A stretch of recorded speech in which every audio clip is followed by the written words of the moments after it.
दोस्तों, आज हम आपको किसी मूवी के बारे में नहीं बल्कि एक हॉरर स्टोरी के बारे में बताएंगे जिसे देखकर शायद आपके रोंगटे खड़े हो जाएं। अब सीन स्टार्ट होता है और हमें कांजीरंगा जंगल को दिखाया जाता है जहां एक सुबह नाम का लड़का अपनी बाइक से जा रहा होता है और उसे चलते चलते रात हो जाती है और वो जंगल में ही रास्ता भटक जाता है। और तभी वो अपने लकी कॉइन को बाहर निकालता है और उछालकर रास्ता डिसाइड करता है। तभी उसे एक आदमी दिखता है जो कि अपने सिर पर कपड़ा पहने हुए था और सुबह उससे जंगल से बाहर निकलने के लिए रास्ता पूछता है। तभी वो आदमी सुबह की तरफ देखता है और अपने सिर से कपड़ा हटाता है तो हम देखते हैं कि उसका सिर नहीं होता, जिसे देखकर सुबह डर जाता है। अब यहाँ से सीन शिफ्ट होता है और हमें जंगल में एक गाड़ी दिखाई जाती है जिसमें दो फौजी होते हैं, जिसमें एक फौजी का नाम शर्मा और दूसरे का नाम रमेश होता है। अब हम देखते हैं कि उसी जंगल में उनकी गाड़ी खराब हो जाती है और दोनों फौजी गाड़ी से नीचे उतर जाते हैं। अब शर्मा रमेश से कहता है कि सर, अब हमें आगे नहीं जाना चाहिए क्योंकि इससे आगे सिकोड़ो काटा रहता है। पर रमेश को इस बात पर विश्वास नहीं होता और तभी शर्मा बताता है कि सिकोड़ा काटा एक ऐसा भूत होता है जिसकी मौत सिर कटने से होती है। वो सिकोड़ा काटा होता है, उसका सिर नहीं होता, इसलिए उसको कुछ खास नहीं दिखता, बस सुनाई देता है। और उससे बचने के बस दो ही उपाय हैं, या हम किसी का सिर उसे ऑफर करें या फिर ट्रेन, क्योंकि ये ट्रेन से बहुत ज्यादा डरता है क्योंकि ये सिकोड़ा काटा ट्रेन से कटकर मरा है। पर रमेश शर्मा की इस बात पर विश्वास नहीं करता और वो सुबह को ढूंढने के लिए अंदर जंगल में चला जाता है।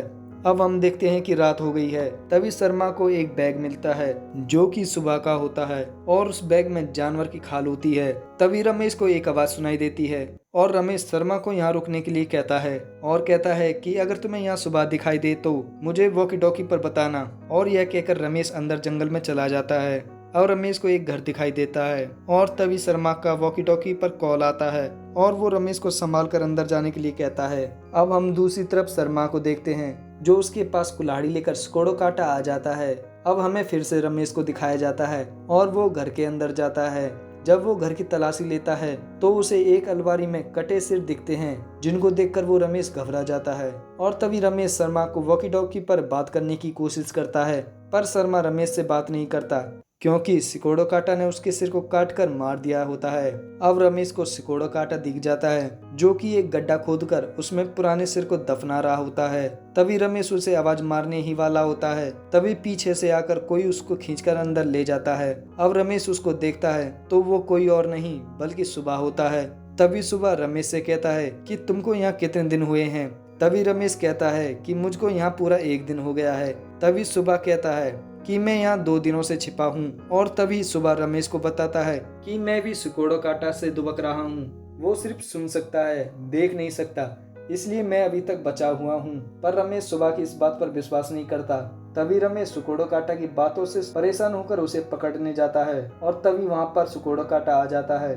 और जैसे ही सिकोड़ो काटा अपने सिर से कपड़े को हटाता है तो रमेश देखता है कि सिकोड़ो काटा का सच में ही सिर नहीं है और यह सब देखकर रमेश घबरा जाता है।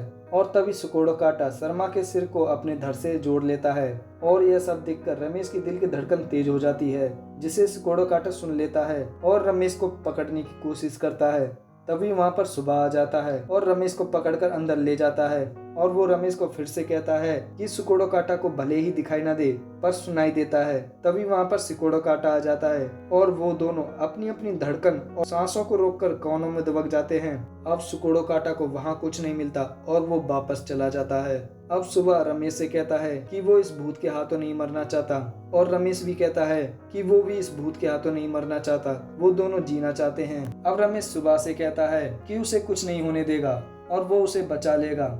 अब रमेश सुबह को लेकर चुपचाप बाहर आता है पर वहाँ पर सिकोड़ो काटा अपनी कुल्हाड़ी को पहना रहा होता है। पर रमेश और सुबह वहाँ से किसी भी तरह निकल आते हैं और जैसे ही वो भागने की कोशिश करते हैं तभी उनके सामने सिकोड़ो काटा आ जाता है और उन दोनों को मारता है। जैसे ही वो सुबह को मारने की कोशिश करता है तभी सुरेश एक चाकू से उसके सिर को काट देता है और सिकोड़ो काटा फिर से उनको मारकर बेहोश करके अंदर ले जाता है। अब रमेश को होश आता है और वो सुबह को भी होश में लाता है। अब सुबह रमेश से कहता है कि वो सारे गलत काम छोड़ देगा, बस आप मुझे बचा लो, मैं उस भूत के हाथों नहीं मरना चाहता।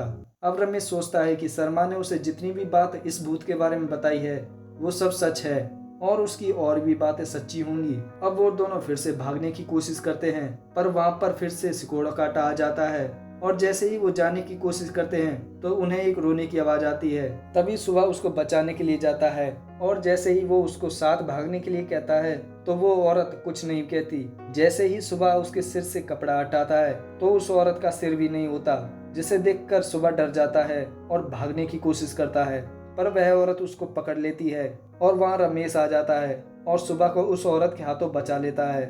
अब वो दोनों भागते हैं, पर सुबह घायल होने की वजह से भाग नहीं पाता और गिर जाता है।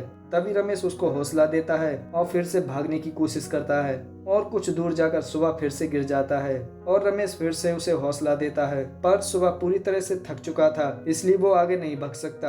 अब वो रमेश को एक कॉइन देता है और कहता है कि वो उस कॉइन को उसके बाबा को दे दे, और इतना कहते ही सुबह रमेश को भागने के लिए कहता है और रमेश भाग जाता है। और इधर सुकोड़ो काटा सुबह के सिर को काट देता है और उसको मार देता है। अब हमें रमेश को दिखाया जाता है जो अपनी जान बचाने के लिए लगातार भागता है और सुकोड़ो काटा उसका पीछा नहीं छोड़ता। और तभी रमेश भागते भागते रेलवे लाइन के पास तक आ जाता है और वह वहां रुककर देखता है कि सुकोड़ो काटा अब उसका पीछा नहीं करता, और यह स्टोरी यहीं पर ही खत्म हो जाती है। दोस्तों आशा करते हैं कि ये हॉरर स्टोरी आपको पसंद आई होगी। तो दोस्तों वीडियो को लाइक और चैनल को सब्सक्राइब जरूर कर दें। और दोस्तों वीडियो को पूरा देखने के लिए आपका बहुत बहुत धन्यवाद।